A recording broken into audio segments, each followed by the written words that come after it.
بسم اللہ الرحمن الرحیم۔ موجودہ حالات میں فلسطین کی اور دیگر مقبوضہ اسلامی علاقوں کی جو صورتحال ہے اس کے اوپر غور کرنا پورے عالم اسلام کا ایک فرض منصبی اور اخلاقی فریضہ ہے۔ فلسطین وہ علاقہ، وہ شہر ہے جو حضرت سیدنا ابراہیم علیہ السلام کا بھی مسکن ہے اور حضرت سیدنا اسماعیل علیہ السلام کا بھی مسکن ہے اور سیدنا اسحاق علیہ السلام کا بھی مسکن ہے۔ یعنی اس شہر کو آباد کرنے والے حضرت سیدنا ابراہیم علیہ السلام ہیں۔ وہاں ہمارا قبلہ اول بیت المقدس مسجد اقصیٰ ہے، جس کی طرف نبی پاک علیہ السلام نے ہجرت کے بعد 17 ماہ تک منہ کر کے نماز پڑھی تھی اور نماز پڑھائی تھی۔ وہ فلسطین اس وقت ظلم و ستم اور جبر و تشدد کی چکی میں پس رہا ہے۔ ایک کربلا نہیں، وہاں کئی کربلائیں جو ہیں وہ قائم ہو چکی ہیں۔ عالم کفر جو ہے وہ بالکل متحد ہے اور آپس میں بالکل اس کا اتفاق ہے، اور وہ دڑا دڑ مسلمانوں کے اوپر ظلم نہیں کر رہا بلکہ ظلم کی انتہا کر رہا ہے۔ اب سوال پیدا ہوتا ہے کہ ہم نے ان کے لیے کیا کرنا ہے اور کیا کر سکتے ہیں۔ ہم وہاں جا تو نہیں سکتے، حکومت نے بارڈر بند کیے ہوئے ہیں، راستے بند ہیں، لیکن آج بھی اگر راستے کھل جائیں تو پاکستان کی جو عوام ہے وہ جانے سے گریز نہ کرے بلکہ اپنی جانیں، اپنے مال، اپنا سب کچھ قربان کرنے کے لیے تیار ہے۔ ہم نے یہاں رہ کر ان کے لیے کم از کم 3 کام تو کرنے ہیں۔ سب سے پہلے ہم اس کے لیے دعا کر سکتے ہیں۔ اللہ پاک کی ذات بابرکات فلسطین کے مسلمانوں کی ایک تو غیبی امداد فرمائے، دوسرے نمبر پر اللہ تعالیٰ ان کو جذبہ جہاد اور زیادہ سے زیادہ عطا فرمائے۔ ایک ہندو پنڈت نے انٹرویو دیا تھا ایک اینکر کو کہ میں فلسطین والوں کو سلام کرتا ہوں۔ وہ اینکر کہتا ہے کہ تو مسلمان ہی نہیں ہے تو فلسطین والوں کو سلام کر رہا ہے، کیا خوبی ہے ان مسلمانوں کے اندر؟ تو وہ ہندو پنڈت کہتا ہے کہ فلسطین والوں کے اندر کون سی خوبی نہیں ہے؟ وہ کہتا ہے کہ کیا خوبی ہے؟ تو ہندو پنڈت کہتا ہے کہ ان میں کون سی خوبی نہیں ہے، بلکہ وہ کہتا ہے میں تو یہاں تک کہتا ہوں کہ فلسطین کا جو ایک بچہ ہے نا وہ بھی جرت مند ہے، وہ بھی مجاہد ہے، اور کافی سال جو ہیں وہ گزر چکے ہیں، بچپن سے ہی ہم دیکھ رہے ہیں کہ نہتھے مسلمان جو ہیں وہ پھر بھی ہمت نہیں آ رہے، پھر بھی وہ آزادی کی جنگ جو ہے وہ لڑ رہے ہیں۔ ہم نے سب سے پہلے ان کے لیے دعا کرنی ہے، پروردگار عالم کی ذات بابرکات ان کو اس جہاد کے مشن کے اندر اور اس آزادی کے مشن کے اندر کامیابی عطا فرمائے۔ دیکھو نا، مثال کے طور پر یہ افغانستان ہے، افغانستان کے اوپر تقریباً 2001 میں امریکہ نے حملہ کیا تھا، تو وہاں امریکہ آ گیا۔ افغانستان نے 20 سال تک جہاد کیا ہے، 20 سال تک۔ آخر کار اللہ پاک کی ذات نے ان کو کامیابی عطا فرمائی ہے۔ افغانستان کو خدا تعالیٰ نے جہاد کی برکت سے کامیابی عطا فرمائی ہے۔ اسی طرح جہاد کی بڑی برکتیں ہیں۔ اللہ تعالیٰ کی راہ میں جہاد کرنے سے کیا ملتا ہے؟ نبی پاک علیہ السلام کی سیرت پاک کا ایک پہلو میں نے عرض کیا تھا کہ حضور علیہ السلام نے اپنی ظاہری حیات میں ہجرت کے بعد اور وصال مبارک تک مدینہ شریف کی 10 سالہ زندگی کے اندر آپ نے 27 غزوات لڑے تھے کافروں کے خلاف۔ تو ان 27 غزوات کی برکت سے اللہ پاک کی ذات نے عالم اسلام کو کس قدر غلبہ عطا فرمایا تھا۔ بدر، احد، تبوک، یرموک، حنین اور کافی عالم کفر کے جو علاقے تھے وہ صحابہ کرام کے ہاتھ میں آگے تھے۔ یہ نبی پاک علیہ الصلوۃ والسلام کے اور صحابہ کرام کے جہاد کرنے کی برکت ہے کہ 1400 سال کے بعد آج ہمارا دین، ہمارا اسلام، ہمارا قرآن، نبی پاک علیہ السلام کی جو شریعت ہے، حضور علیہ الصلوۃ والسلام کا جو کلمہ طیبہ لا الہ الا اللہ محمد الرسول اللہ صلی اللہ علیہ وسلم مشرق تک بھی پہنچا ہے، مغرب تک بھی پہنچا ہے، شمال تک بھی پہنچا ہے، جنوب تک بھی پہنچا ہے۔ پوری دنیا کے اندر تقریباً 2.25 ارب یا 2 ارب ایسے انسان ہیں جو حضور علیہ الصلوۃ والسلام کا کلمہ پڑھنے والے ہیں۔ تو یہ جہاد کی برکت ہے۔ تو نبی پاک علیہ الصلوۃ والسلام نے فرمایا کہ ہمت نہ ہارو، اور قرآن پاک میں تو اللہ تعالیٰ نے صاف ارشاد فرمایا وَلَا تَهِنُوا وَلَا تَحْزَنُوا وَأَنْتُمُ الْأَعْلَوْنَ، او مسلمانوں سستی نہ کرو اور مایوس نہ ہو، وَلَا تَهِنُوا اور سستی نہ کرو، وَلَا تَحْزَنُوا اور غم نہ کرو، مایوس نہ ہو، وَأَنْتُمُ الْأَعْلَوْنَ عالم کفر کے اوپر تم ہی غالب آؤ گے۔ لیکن شرط کیا ہے؟ شرط یہ ہے ان کنتم مؤمنین، اگر تمہارے اندر جذبہ ایمانی ہے، تمہارے اندر جذبہ اسلامی ہے۔ تو یہ ان کے لیے دعا کرنا یہ بھی ہمارا ایک جہاد ہے۔ اسرائیل کی تباہی کے لیے دعا کرنا یہ بھی ہمارا فلسطینیوں کے حق میں اور اسرائیل کے خلاف ہمارا یہ بھی ایک جہاد ہے، کیونکہ جو ہمارے بس میں ہے ہم نے وہ کام کرنا ہے۔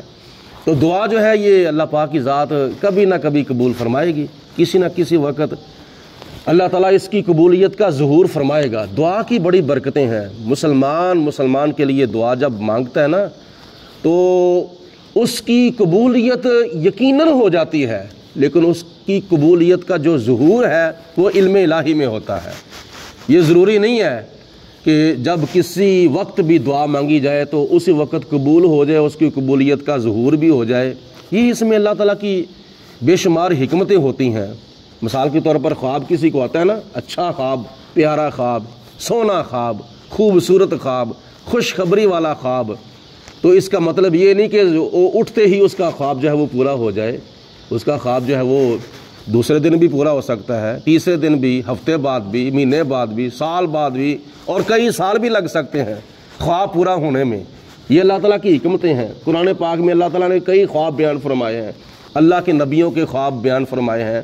نبی پاک علیہ الصلوۃ والسلام کا خواب بیان فرمایا کہ حضور علیہ الصلوۃ والسلام کو اللہ پاک نے خواب دکھایا کہ آپ مدینہ المنورہ میں ہیں، اور مکے کے اوپر چونکہ کافروں کا قبضہ تھا تو حضور علیہ الصلوۃ والسلام کو اللہ پاک نے خواب دکھایا کہ آپ بڑے امن و امان کے ساتھ مکہ المکرمہ میں صحابہ کرام کو لے کر داخل ہو رہے ہیں۔ یہ قرآن پاک میں سورۃ فتح کے اندر اللہ پاک نے فرمایا۔ اور پھر ایک وقت ایسا آیا اللہ پاک کی ذات نے اس خواب کو پورا فرمایا، حضور علیہ الصلوۃ والسلام فاتح مکہ بنے اور نبی پاک علیہ الصلوۃ والسلام نے مکہ المکرمہ فتح فرما لیا تھا۔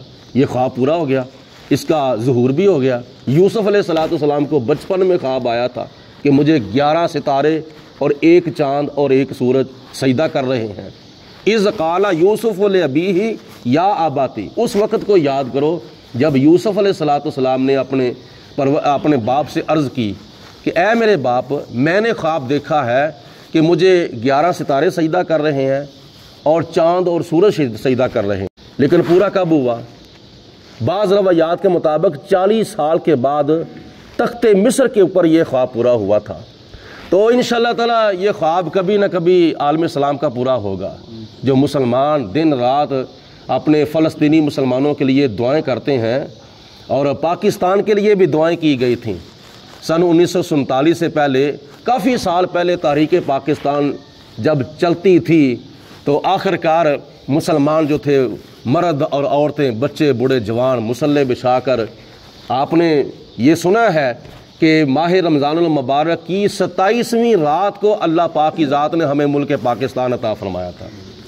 تو یہ بھی مسلمانوں کی دعاؤں کا صدقہ ہے۔ تو آپ فلسطینی مسلمان کے لیے زیادہ سے زیادہ دعائیں کریں، فجر کے وقت، ظہر کے وقت اپنے گھر کے اندر ہماری مسلمان ماؤں بہنوں بیٹیوں کو بھی کہیں کہ ان کے لیے زیادہ سے زیادہ دعا کریں۔ ہم یہاں رہ کر ایک تو دعا کر سکتے ہیں کہ اللہ پاک کی ذات بابرکات عالم اسلام کا بول بالا فرمائے اور عالم کفر کا منہ کالا فرمائے۔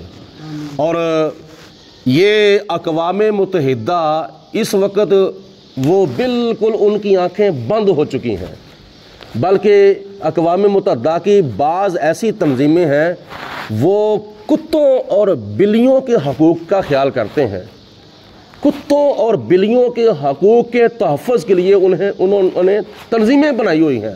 تو بندہ ان سے پوچھے کہ تم کتوں کے حقوق پورے کرتے ہو، تم بلیوں کے حقوق پورے کرتے ہو، تم جانوروں کے حقوق کا تمہیں بڑا خیال ہے، بڑا پاس ہے، لیکن کشمیر کے اندر اور فلسطین کے اندر یہ کوئی مکھیاں تو نہیں مر رہی، یہ کوئی مچھر تو نہیں مر رہے، یہ اللہ تعالیٰ کے بندے شہید ہو رہے ہیں، یہ اللہ تعالیٰ کے بندے مسلمان مرد، مسلمان عورتیں، مسلمان بچے جو ہیں وہ شہید ہو رہے ہیں، اس طرف ان کا خیال نہیں ہے۔